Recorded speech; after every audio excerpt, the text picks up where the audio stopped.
Oh Mike, Ya. you kan jual rumah, jual tanah kan? Yes. Ada satu kawan ni, dia dah 1 tahun nak jual rumah, tapi tak dapat jual lagi. Ramai orang datang tengok, tapi semua tak jadi beli. You punya kawan punya rumah apa? Rumah dia kondo tak silap. Rumah kondo. Okay.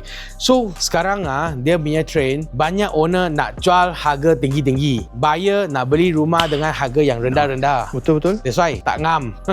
Okay, tak match. Kondo dia ada satu common punya situasi. First, dia oversupply. Pada masa yang sama bukan saja kita rumah nak jual. Okay, jiran-jiran dia punya rumah pun nak jual. That's why dia ada banyak kompetitif, boleh cakap. So, biasa buyer sekarang punya trend, kalau dia ada minat ini kondo, dia akan call semua agent yang ada listing punya, arrange viewing, tengok semua rumah. Baru dia study one by one, mana satu condition yang lebih baik, mana satu yang lebih murah, mana satu yang dia lebih suka. Baru deal harga. Dia suka, baru dia tekan itu harga. Oh, faham. That's why kalau kondo sekarang memang kompetitif lah. Tapi ada cara dia. Kalau harga reasonable, condition baik, tabat jual. Dia belum tabat jual sebab dia tak ada call Abang Mai. Ya.